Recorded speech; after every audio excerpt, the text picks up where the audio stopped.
นี่เรียบร้อยทุกคนเลยนี่สิเป็นทะเลไหหน้าเลยทุกคนนี่ดิถืออยู่ทุกคนนี่ปลูกโอ้ถืออยู่ด้วยทุกคนเนาะเรียกว่าลายเติมนะเนาะนี่ปลาตะไซนี่คือลายตัวเติมนักรักกับชิมิตแต่ปลาตะไซกับปลาดุกทุกคนเนาะ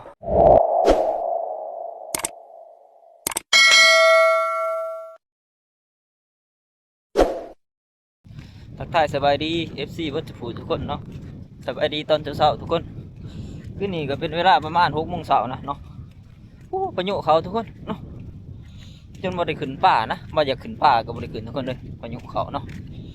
มื้อนี้ก็เป็นมื้อที่5แล้วนะหลังจากพายุเขาทุกคนเนาะเอาว่าสิไปป่าก็บ่ได้ไปทุกคนเลย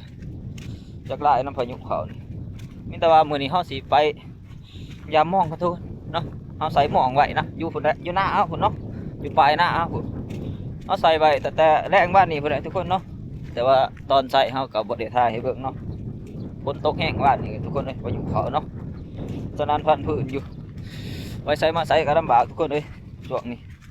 ว่าจะขึ้นป่ามือไรก็บ่ได้ขึ้นทุกคนเลยพายุเขาแห้งเนาะว่าเพิ่นสิเศร้ามือไรก็บ่ได้เศร้านะก็เด้อบ่ได้ไปทุกคนเนาะมีแต่ว่าพังเบิ่งพายุพุ่นแหละมันหยุดหรือว่าฝนเศร้าตกเฮาจังสิได้ไปเนาะ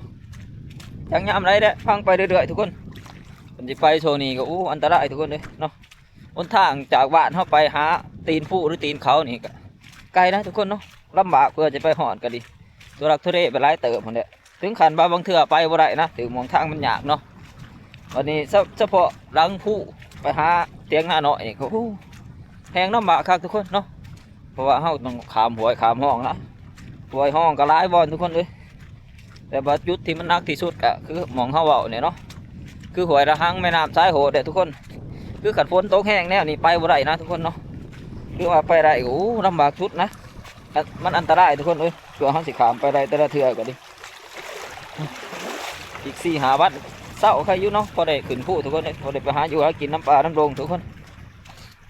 แต่ว่าตอนนี้ก็หากินน้ำหวยน้ำหองด้วยว่าน้ำทงไห้ทงหน้าไปก่อนนะว่าเขาไปใช้บ่ได้เลยดิมันลำบากเนาะพายุเขาพ้นเขานี่หน้าเขาเจ้าก็ยังดำอยู่นะทุกคนเลยบนทันเดียวนะนี่ยังร้ายหน้าเขาเจ้าก็ดิ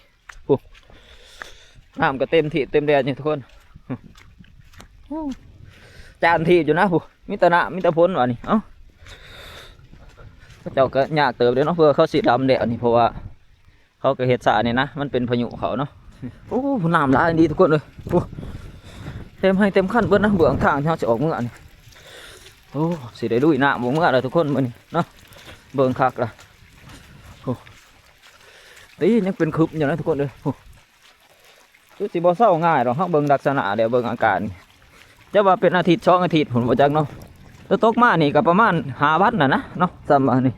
ก็คือบ่ทันเช้าจักเถื่อนโอ้หนาวทุกคนเลยหนาวคักกันดิลมพัดบ่อยๆโอ้ข่วยก็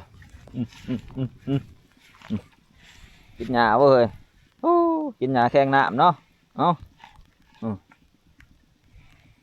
หนาวคักหมอก็ดิโอ้จนสั่นดุดๆนะเป็นหนาวข่วยเขาเจ้าเลยทุกคนนี่หน้าเขาเจ้าเนาะข่วยเขาเจ้าเดี่ยงแท้นี่แหละโอ้นกแอ่นเชิญดีขนาดทุกคนเนาะมันเป็นลักษณะแบบนี้นะกันพ้นตกแห้งเดี๋ยวเอาพ้นไก่สิโตกนี่นกแอ่นนี่เพิ่นเชิญแล้วนะเพราะว่าเพิ่นหูเด้เนาะว่าพ้นสิตกยามไหนเดี๋ยวว่าสิตกโดนปานไหนหรือว่าอยู่บ้านว่ากุ้งเองนี่บ้านชายน้ำเซ่ทุกคนเลยยามพ้นตกแล้วว่าพ้นไก่สิตกแน่นี่นะนกแอ่นนี่ร้ายขนาดทุกคนเนาะมันสีเชิญนะแถวหิมหนามหรือว่าแถวแคมเซ่เนาะโอ้ลายนะทุกคนนกแอ่นกับนกนางนวลเนาะเต็มอยู่แถวนะแถวหนาหนามหรือว่าแถวไก่ตะพังเซ่เลยทุกคนเพราะว่าเพิ่นมาเด่นหนามหรือว่ามาเด่นนำพ้นนี่แหละเนาะยังเสืออยู่นะทุกคนแต่กับโบราณโตเราแถวนี้เนาะก็ยังเสืออยู่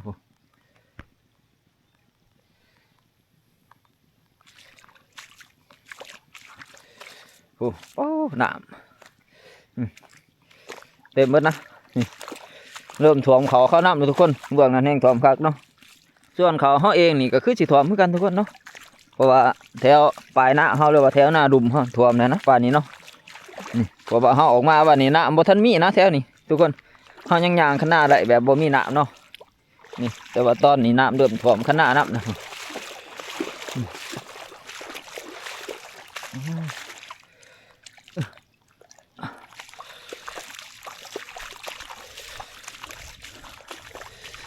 วันมื้อนี้ก็จักว่าสิดินเบิดมื้อบ่จักเนาะตกตะคืนนี่ทุกคนเอ้ยเนาะ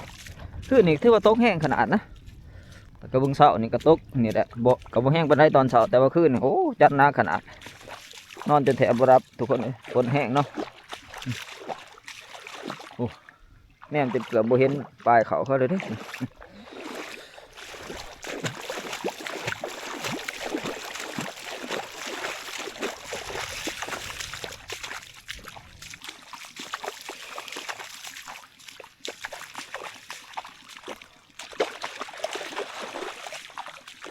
นี่จุดนี่คือมันแตกออกมาใส่ให้หน้าแล้วทุกคนเนาะ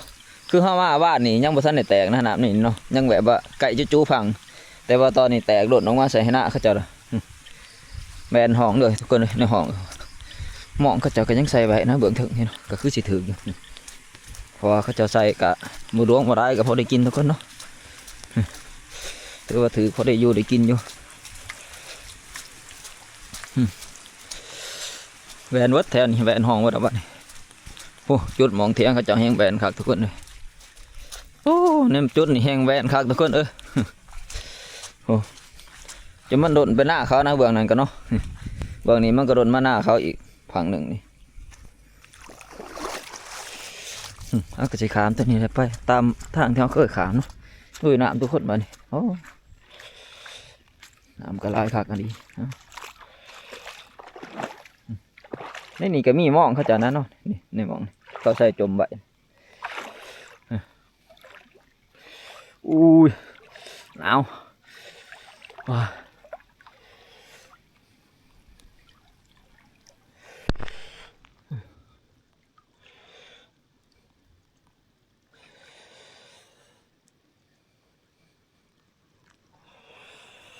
โอ้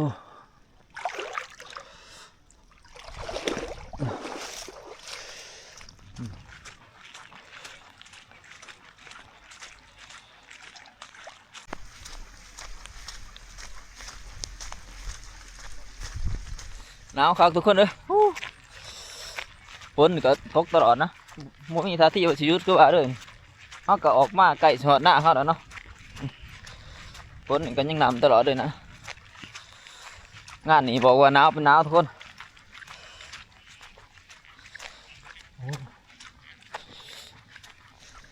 เขาก็ออกมาหอดหน้าเขาทุกคนเนาะนี่หน้าเขา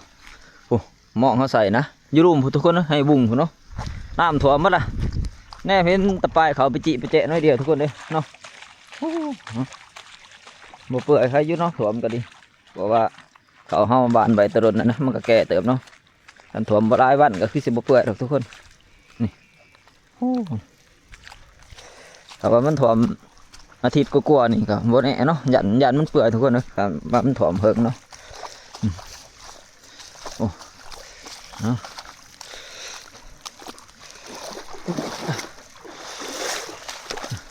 หน้าไม่หน้าเขาก็ถ่วมเหมือนกันทุกคนเนาะนี่เบื้องหน้าลุ่มฮอนถ่วมพักถ่วมแน่ด้วยบ้านแต่ว่าเขาตัวนี้ยังไม่ทันได้ดิบปานใดเนาะปลายเขายังแนมเห็นอยู่เบื้องนี้ก็ยังแนมเห็นแน่อยู่แต่ว่าให้น้องหรือให้บุงเขานี่เรียบร้อยทุกคนโอ้แนมเกือบบ่เห็นปลายเขานะถ่วมพักถ่วมแน่โอ้ตอนเขามาวาดนี่ยังเห็นได้กว่านี้นะสำหรับปลายเขาหรือว่าใบเขาเขาเนาะยังเห็นเขียวกลุ่มอยู่ของมานี่เรียบร้อยทุกคนเลยนี่แทบบ่เห็นปลายด้วยสิเป็นทะเลให้หน้าเลยทุกคนจะไปถ่วมบดเหนียวน่าเสียดายนะเขานี่ร้ายเติมนะให้นี่เนาะทุกคนเพราะว่าห้าวานนี่ก็ถือว่าพอดีงามให้นี่นะบ่ทีบ่ห่างจนเกินไปพอดีให้นี่เนาะมองเขากันด้านนี้ก็จะถืออยู่หรอกเนาะมันเป็นมองหน่อยนะเอาใส่มือก่อนนี่ยังถืออยู่นี่ดิถืออยู่ทุกคนนี่ปลูกโอ้ถืออยู่ด้วยทุกคนเนาะถืออยู่แต่ว่าปลาบุญใหญ่คือว่าโอ้ถืออยู่ทุกคนนะมีแต่เขาสิกุมาแล้วก็มาปดอยู่จุดเดียวทุกคนเนาะเราจังจะเอาลงใส่ใหม่นะเพราะว่าเขาก็ใส่ไว้แต่ว่านมือซื่อเนี่ยเนาะมองมันถือไข่หนามทุกคนเลยปลามันกับบอยากถือเนาะเขาจะเอามาสักน้ำนะจะลงใส่ใหม่ นี่กูมาแล้วทุกคนเด้อนี่ถือว่าถือเติมเนาะนี่กระไรตัวเติมนะทุกคนในหมองนี่เนาะโอ้โหทุกคนเลยโอ้นี่ทั้งปลาขาวปลาดุกนะเนาะกับปลาเค็งน้อยหนึ่งไปเอาขึ้นไปปลดอยู่เทียงครับพอดีทุกคนเพราะว่าฝนนี่ก็ยังตกอยู่นะเนาะมันไปปลดอยู่เทียงพอดีมันจะง่ายนี่อยู่นี่น้ำมันแตกแก่งมันบ่มีหมองจะปลดทุกคนปลดแล้วคนแหละเขาจะเอามาใส่ใหม่คือว่าทุกคนไปสั่นขี้เหอะออกเนาะเพราะว่าขี้เหอะก็ร้ายนะทั้งฝุ่นทั้งขี้เหอะนะทั้งเป็นไข่หนามนี่ไปสั่นออกไปซักออกก่อนจะเอามาใส่เนาะนี่เพราะว่าปลามันต่ำนะมันยังลบขึ้นนะกันเท่ากับสั่นออกเนาะมันเป็นไข่หนามทุกคนเราก็มาหอดเทียงทุกคนเนาะนี่มาเบิ่งปลาด้วยทุกคนนี่คือว่าร้ายเติมนะเนาะนี่ปลาตะไซนี่คือร้ายเติมทุกคนนะลักๆกับชิมิตแต่ปลาตะไซกับปลาดุกทุกคนเนาะ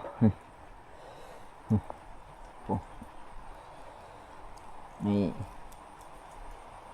เดือนกันเต็มเลยเนาะสำนีก็พอได้อยู่ได้กินอยู่ทุกคนเนาะรวมๆแล้วนี่คำว่าปีกนี่ก็หลายหีบเติมนะทุกคนเนาะนี่เอามาปลดแล้วก็ทำว่าครับปีกประมาณ4-5 หีบคนเนาะได้นะทำปลาดุกหน้าทุกคนเลยตัวใหญ่เป็นได้เห็นแหละตัวใหญ่ตัวเดียวนี่ทุกคนเนาะ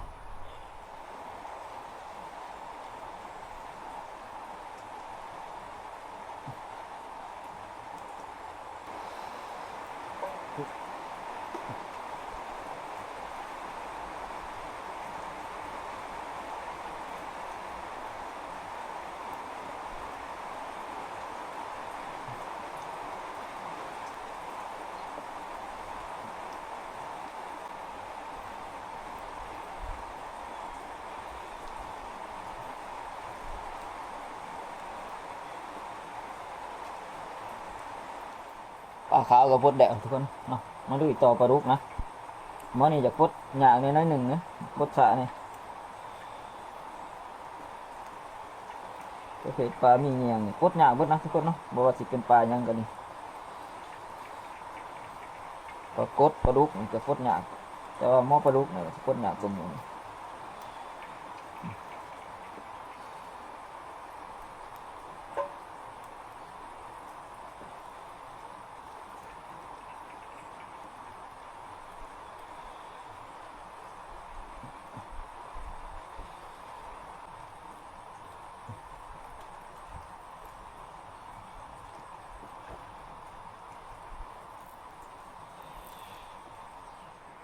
ปลากระพดแล้วทุกคนเนาะ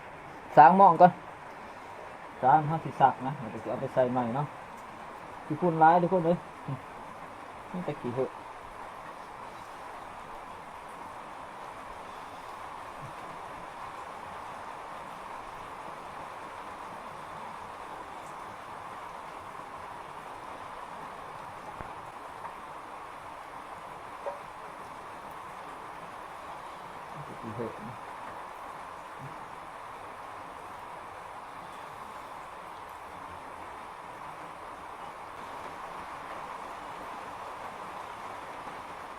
นี่ปลาที่เขาปลดแล้วทุกคนเลยร้ายเติมเนาะนี่ปลาดุกตัวนี้ใหญ่เติมทุกคนนี่เป็นเต็มเลยปลาดุกนี่มิแต่ว่าแกงใส่หน่อไม้สมนะทุกคนเนาะตัวมันสีแสบแต่แนวเดียวนี่แหละมันแสบส่วนอันว่าปลาตะไซนี่มันปิ่งทุกคนเลยเนาะปิ่งกินกับตำหมักทั่วหมักแตงแหละด้วยว่าปิ่งกินกับตำหมักเขือกับแสบทุกคนเนาะเอาสมมาพระควรเนี่ยมองด่างเดียวทุกคนเลยนี่มองเขาด่างเดียวนี่นะเนาะคือเขามีมองสีด่างเดียวนี่มองหัดสีทุกคนเลยประมาณนี้เนาะถือว่าได้สำนีถือว่าสมควรนะสำหรับมองด่างเดียวทุกคนเนาะถือว่าม้านแบบสำนีเนาะเพราะว่าเขาก็มีด่างเดียวนี่แหละสำหรับมองเนาะมองสีเขาน้ำมันกระขาดน้ำนะตีความมันขาดถ้าว่ามันบ่ขาดบันไดนี่ก็สิถือร้ายกว่านี้ทุกคนเนาะเพราะว่าเขากับบ่มีมองใหญ่หรอกทุกคนเนาะมันมีแต่มองหน่อยด่างเดียวนี่แหละเขากับมาใส่มันก็ถือแต่มองหน่อยทุกคนนี่มองเขากับสร้างแดดทุกคนเนาะสร้างแล้วก็สักแดดเรียบร้อยนะนี่เรียกว่าสะอาดขากระบาดปดขี้ฝุ่นขี้ยังออกเบิดนะสักไข่หนามไข่นะไข่ต้มออกเบิดนะนี่นี่แต่สิเอาไปใส่รุ่มคือเก่าทุกคนเนาะคนแหละบุงเทิงเอาคนแหละปลายหน้าบุงเทิงเอาคนเนาะจุดเก่าคนแหละทุกคน โอ้หนาวครับทุกคนเลยหนาวดีทุกคนเนาะฝนก็ยังบ่ทันเช้านะนี่แต่ว่าเฮาสิใส่หม้อง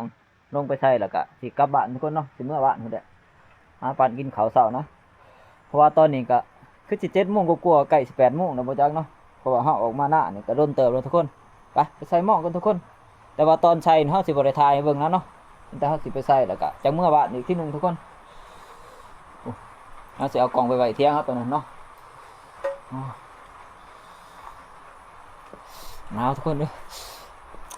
หนาวจนชบแหลวแล้วนี่เมื่อนี่ก็สิได้แข่งพ้นนี่แหละทุกคนเลยเนาะออกมานี่ยังแข่งพ้นนะเพราะว่าพ้นนี่บ่เศร้าเลยแหละมื้อนี้คือสิปล่อยเบิดมื้อนะคือสิดิ้นเบิดมื้อเลยเนาะหนาวหม้อเฮาก็ลงใส่เรียบร้อยทุกคนเนาะไปเมื่อวันนี้ทุกคนเด้อเมื่อบ้านเถอะหาปั่นกินข้าวกินน้ำก่อนโอ้หนาวทุกคนเด้อโอ้หนาวคักอะดิแค่นี้เราพ้นก็เริ่มห่วยเลยดิมึงหันเขาแบบมันสิบหยุดเนาะเริ่มห่วยเริ่มยั้งละนะห่วยกันยังหนาวคือเก่าทุกคนเพราะว่าเขาเปียกไปเบิดแล้วเนาะคือแข่งพ้นมาตะวันคนเดียวตอนข้าวออกมาทุกคนเลยโอ้ยังบ่ท่านไหนว่าสิหยุดนะทุกคนเลยโอ้ท้องฟ้ายังมืดครึ้มเพื่อเลยนะโอ้จะบุหุว่ามือไรเพิ่นสิเศร้าเนาะอยากไปป่าก็ไปทุกคนโอ้หมักถั่วรบนะทุกคนเนาะโอ้หมักถั่วห้ารบนะเพิ่งไปเอาคืนก่อนทุกคนเลยนี่เจอพายุเขานะพายุเด่นงานเหรอฝนเด่นร้ายกับบดีทุกคนเลยหม้อยเว้ยนะนี่ซุ่มนี่ก็ขึ้นเครือเว้ยนะนี่เนาะขึ้นเครือเว้ยทุกคนเลยเริ่มขึ้นเครือขึ้นยังแล้วนี่ต้นนี้ลบนะโอ้สงสัยถือลบบ่เดี๋ยวบ่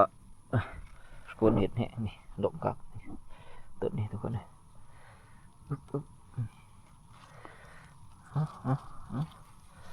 นี่แหละเอาพิงไว้ที่บุลบนะบ่พิงนี่แหละขึ้นยอดเลยดิเริ่มขึ้นยอดร้ายเลยทุกคนเนาะแทงยอดบ่นะ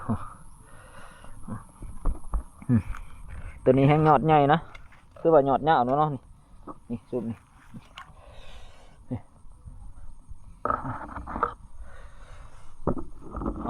นี่แหละประมาณ3 คุ้ม 4 คุ้มนะที่ว่าแทงยอดสูงเนาะนี่คุ้มนั้นคุ้มนี้แล้วก็นี่คุ้มนี้ก็ขึ้นยอดสูงนะทุกคน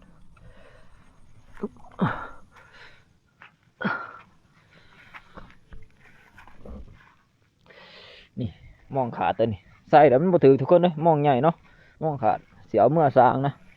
มันก็สิไปใส่ทั้งบ้านผู้ใดคันมีมองใส่เนาะคันมีน้